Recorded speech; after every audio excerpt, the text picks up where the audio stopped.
അസ്സലാമു അലൈക്കും വറഹ്മത്തുള്ളാഹി വബറകാതുഹു. ഖുർആൻ പ്രഭാതം 102. അൽഹംദുലില്ലാഹി റബ്ബിൽ ആലമീൻ വസ്സലാത്തു വസ്സലാമു അലാ സയ്യിദിൽ മുർസലീൻ വഅലാ ആലിഹി വസഹ്ബിഹി അജ്മഈൻ. അമ്മാ ബഅദ്. ബിസ്മില്ലാഹിർ റഹ്മാനിർ റഹീം. വഅമ്മസ്സായില ഫലാ തൻഹർ. നബിയെ, അന്വേഷകനായി തങ്ങളുടെ മുമ്പിൽ വരുന്നവനെ വിരട്ടരുത്. ഇൽമു ചോദിച്ചു വരികയായിരിക്കാം, എങ്കിൽ അവൻ അറിവ് നൽകണം. പണം ചോദിച്ചു വരുന്നവന് പണം നൽകണം. ഭക്ഷണം ചോദിച്ചു വരുന്നവന് ഭക്ഷണം നൽകണം. എന്തിനധികം നീട്ടിപ്പറയണം? എന്തൊക്കെ ആരൊക്കെ ഹെൽപ്പുകൾ ചോദിച്ചു കൊണ്ടുവരുന്നുണ്ടോ ആ സഹായം നിങ്ങൾ നൽകണം. ചെയ്തു കൊടുക്കാൻ പറ്റുന്നതൊക്കെ ചെയ്യണം. വഅമ്മസ്സായില ഫലാ തൻഹർ. അങ്ങയുടെ മുമ്പിൽ ചോദിച്ചു വരുന്ന ഒരു അന്വേഷകനെ തങ്ങൾ വിരട്ടരുത്, ആട്ടിയോടിക്കരുത്. ഇവിടെയും ഇബ്നു കസീർ പറയുന്നത് കാണാം, ഐ കമാ കുന്ത ളാല്ലൻ ഫഹദാകല്ലാ.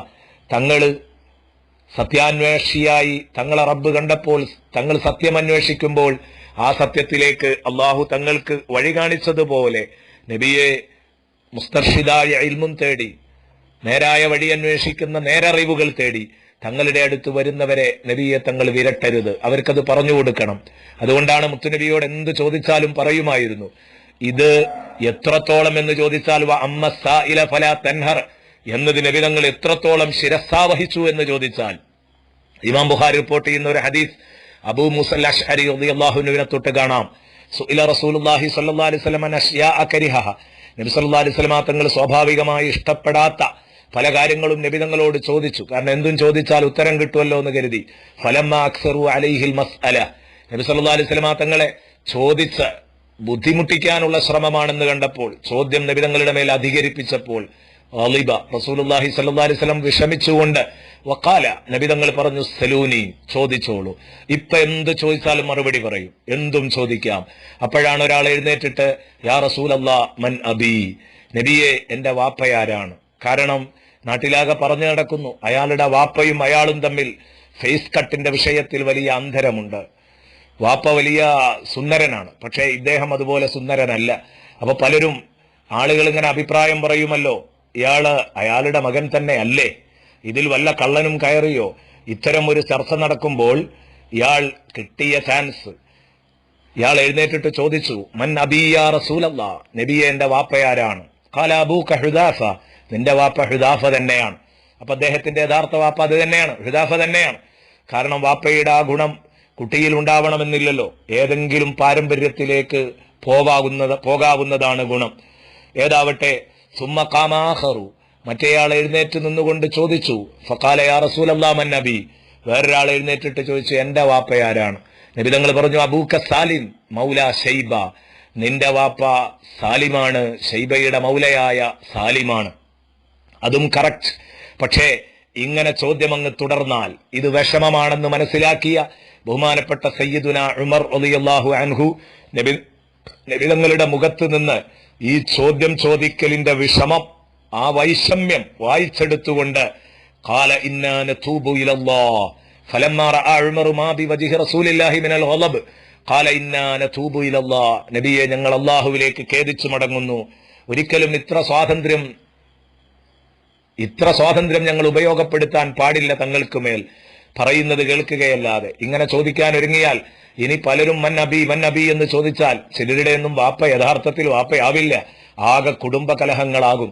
ഇമാം തുബ്രാനി ധരിക്കുന്ന ഒരു ഹദീസിൽ കാണാം, വേറൊരാളെ എഴുന്നേറ്റുകൊണ്ട് ചോദിച്ചു, ഈ ഹദീസിൽ തന്നെ കാണാം, എന്താ, മൻ ഐന അന യാ റസൂലല്ലാഹ് അഫിൽ ജന്നത്തി അം ഫിന്നാർ, നബിയെ ഞാൻ എവിടെയാണ്, സ്വർഗത്തിലാണോ നരകത്തിലാണോ? മുത്തുനബി പറഞ്ഞു, അന്ത ഫിൽ ജന്ന, നീ സ്വർഗത്തിലാണ്. ഇനി മറ്റൊരാൾ എഴുന്നേറ്റ് ചോദിച്ചാൽ നരകത്തിലാന്ന് പറഞ്ഞാൽ വിഷമമാകുമല്ലോ. അതുകൊണ്ടാണ് ഉമർ റളിയല്ലാഹു അൻഹു ഇടപെടുന്നത്. ഉമർ റളിയല്ലാഹു അൻഹു പറഞ്ഞു, റളീനാ ബില്ലാഹി റബ്ബൻ വബിൽ ഇസ്ലാമി ദീനൻ വബി മുഹമ്മദിൻ നബിയ, അല്ലാഹുവിനെ റബ്ബായും ഇസ്ലാം ദീനായും മുഹമ്മദ് നബിയായും ഞങ്ങൾ പൊരുത്തപ്പെട്ടിരിക്കുകയാണ്. ഞങ്ങൾക്ക് ഇതുവരെ കിട്ടിയതൊക്കെ മതി, ഞങ്ങൾക്ക് അങ്ങ് പറഞ്ഞു തരുന്നത് മാത്രം മതി, ഞങ്ങൾ അങ്ങയെ ചോദിച്ച് നിർബന്ധിക്കുന്നില്ല. ഞാൻ പറഞ്ഞു വന്നത്, ഈ ചോദ്യം റസൂലുള്ളാഹി സ്വല്ലല്ലാഹു അലൈഹി വസല്ലം ഏതറ്റം വരെയും പോകുന്നതാ കാണാൻ കഴിയുന്നത്. വഅമ്മസ്സായില ഫലാ തൻഹർ എന്ന് പറഞ്ഞ ആയത്തിന്റെയും അർത്ഥം ഇത് തന്നെയാണ്.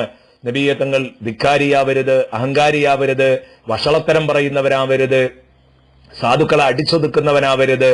ആരെന്തുവെന്ന് പറഞ്ഞാലും നബിയെ തങ്ങളത് കേൾക്കണം. സമ്പത്ത് ചോദിച്ചാലും കൊടുക്കണം. ഉസ്മാൻ ബിൻ അഫ്ഫാൻ റളിയല്ലാഹു അൻഹു തങ്ങൾ പറയുകയാണ്, റസൂലുള്ളാഹി സ്വല്ലല്ലാഹു അലൈഹി വസല്ലമ തങ്ങൾക്ക് ഒരാൾ കൊണ്ടുവന്ന് ഒരു മുന്തിരിക്കൊല ഹദിയയായി കൊടുത്തു. റസൂലുള്ളാഹിക്ക് മുന്തിരി വലിയ ഇഷ്ടമായിരുന്നു. മുന്തിരിക്കുല ഹദിയയായി കൊടുത്തപ്പോൾ ഒരു യാചകൻ വന്നു. അപ്പുറത്തുകൂടെ വന്നിട്ട് നബിയോട് ചോദിച്ചു, നബി എനിക്കത് നബി സല്ലല്ലാഹു അലൈഹി വസല്ലം ഫഅതാഹു, അയാൾക്ക് കൊടുത്തു. റസൂലുള്ളാഹി സ്വല്ലല്ലാഹു അലൈഹി വസല്ലം തങ്ങൾക്ക് അതിന് താല്പര്യമുണ്ടെന്ന് കണ്ട ഉസ്മാൻ റളിയല്ലാഹു അൻഹു ആ മനുഷ്യനെ വിളിച്ചു. സുഹൃത്തെ, നീ ഇത് കൊടുക്കുമോ എന്ന് ചോദിച്ചു. അതെ, കൊടുക്കാം. എന്തു തരും? 1 ദിർഹം തരാം. 1 ദിർഹം കൊടുത്ത് അത് വാങ്ങുകയാണ്. 1 ദിർഹം കൊടുത്ത് അത് വാങ്ങിയതിന്റെ ശേഷം സയ്യിദുനാ റസൂലുള്ളാഹിക്ക് കൊടുത്തു രണ്ടാമതും. അപ്പൊ അയാൾ അങ്ങേ വാതിലിലൂടെ വന്നിട്ട് നബിയോട് ചോദിച്ചു, നബി എനിക്കത് തരുമോ? അപ്പോഴും കൊടുത്തു. ബഹുമാനപ്പെട്ട ഉസ്മാൻ റളിയല്ലാഹുവിന് തിരിച്ചു പോകുമ്പോൾ അയാളെ വിളിച്ചു. 1 ദിർഹം കൊടുത്ത് വീണ്ടും അത് വാങ്ങി മുത്തുനബിക്ക് കൊടുത്തു. അപ്പോൾ അയാൾ അപ്പുറത്തുകൂടെ വന്നിട്ട് വീണ്ടും ചോദിച്ചു, നബി എനിക്കത് തരുമോ? നബി കൊടുത്തുകൊണ്ട് ഫഖാല നബിയു ലഹു മുലാത്തിഫൻ ലാ ഗൽബാൻ, നബി തങ്ങൾ അദ്ദേഹത്തോട് തമാശയായി ചോദിച്ചു, കളി സ്വഭാവത്തിൽ ചോദിച്ചു, തമാശയായി ചോദിച്ചു, ദേഷ്യപ്പെട്ടുകൊണ്ടല്ല. അസായിലുൻ അൻത യാ ഫുലാൻ അം താജിർ, സുഹൃത്തെ നീ യാചകനാണോ, നീ ആവശ്യമുണ്ടായിട്ട് ചോദിക്കുന്നവനാണോ, അതോ അം താജിർ നീ കച്ചവടക്കാരനാണോ? നീ യാചകനാണോ അതോ കച്ചവടക്കാരനാണോ? ശരിക്കും ഇവിടെ കച്ചവടം ചെയ്യുന്നതാണല്ലോ കാണുന്നത്. വാങ്ങുന്നു വിൽക്കുന്നു, വാങ്ങുന്നു വിൽക്കുന്നു. അപ്പോൾ നബി തങ്ങൾ ചോദിച്ചു, നീ എന്താണ് ഇപ്പൊ പരിപാടി? യാചകനാണോ അതോ കച്ചവടക്കാരനാണോ എന്ന് ചോദിച്ചപ്പോഴാണ് വഅമ്മസാഇല ഫലാ തൻഹർ എന്ന ആയത്തിറങ്ങുന്നത് എന്ന് നമുക്ക് കാണാം. അല്ലാഹു റബ്ബുൽ ഇസ്സത്ത് അന്വേഷിച്ചു വരുന്നവരെ നല്ല നിലയിൽ തിരിച്ചയക്കുന്നവരിൽ അല്ലാഹു നമ്മെ ഉൾപ്പെടുത്തട്ടെ. അസ്സലാമു അലൈക്കും വറഹ്മത്തുള്ളാഹി വബറകാതുഹു.